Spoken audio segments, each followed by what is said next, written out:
Hello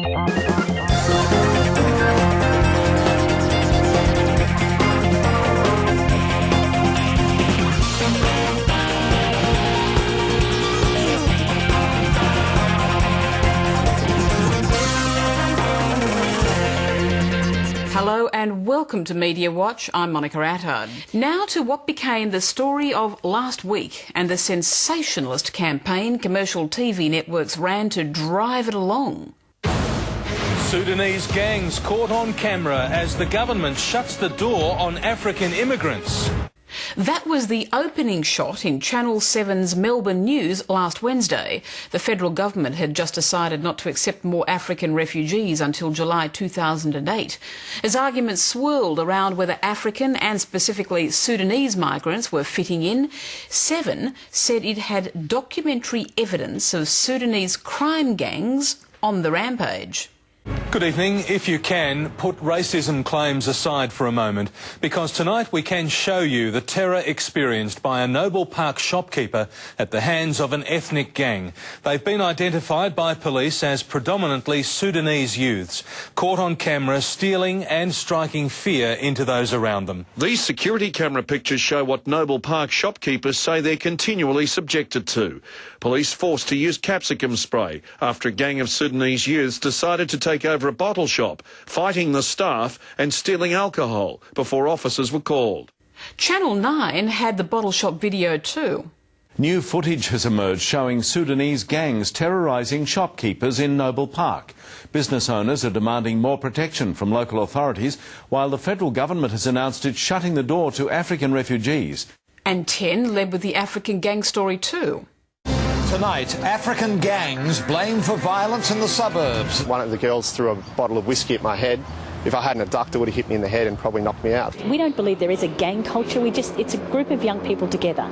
Other young people who are white do the same thing, and they're not called gangs. Noble Park residents say the violence has reached boiling point, with gangs of up to 30 to 40 members roaming the streets at night, leaving many too scared to leave their homes. Interesting, the Victorian Police Commissioner wasn't buying into talk of African gangs.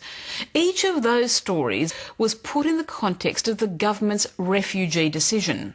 Immigration Minister Kevin Andrews has defended the government's decision to slash the intake of African refugees until at least next July. I'm concerned that we don't create problems down the track for this group of people and for Australian society generally. The pictures seem to be proof for those claiming Sudanese refugees were trouble.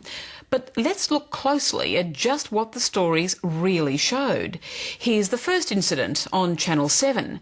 In these frames, none of those involved in the violence are black Africans.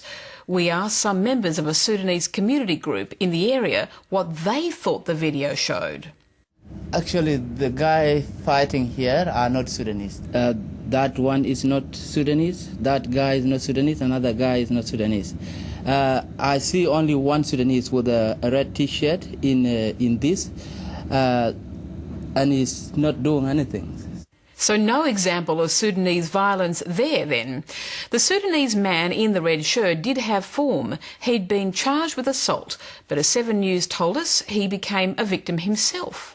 One of those featured in the video is 19-year-old Liep Goni, who died after being savagely bashed by rival gang members last week.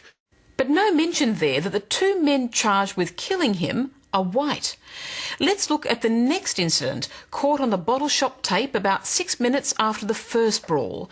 When we froze the vision of the man sprayed by police, he didn't appear Sudanese either. The Channel 9 version made that even clearer. So we checked with the bottle shop manager there that night. The man who was arrested on July 28 wasn't Sudanese. He was Islander. And the Victorian Police confirmed this. The offender was a Pacific Islander. He was arrested and charged with criminal offences. The group were a mix of Pacific Islanders and Africans. But back to Channel 7's tape of supposed Sudanese gangs caught on camera. Here's another angle of the same brawl. After a gang of Sudanese youths decided to take over a bottle shop, fighting the staff and stealing alcohol before officers were called.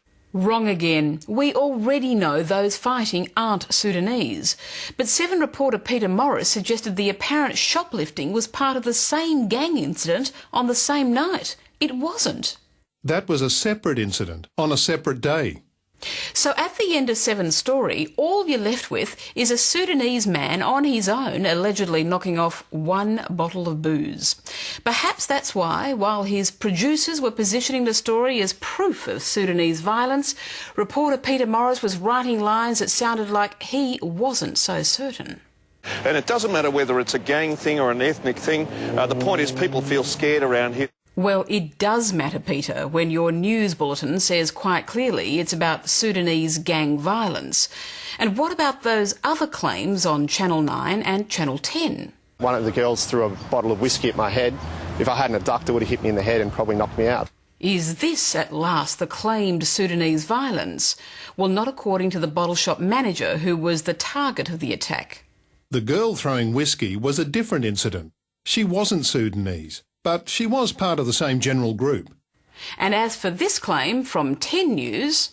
10 News believes a man recently entered the Springvale police station vowing to rape and kill a female officer. The federal government shutting the door on African refugees until at least July next year because of concerns about their ability to integrate. Well, the Victorian police deny that dramatic claim.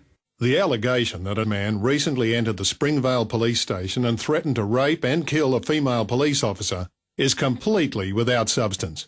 Another bogus allegation. Media Watch isn't saying there aren't gangs in Noble Park or that there aren't some Sudanese there who cause trouble. But the commercial network's claims to have proof of African migrant violence were dishonest. You certainly didn't see 7, 9 or 10 running this sort of opinion from locals. I don't think it's a race issue. I think it's a gang issue.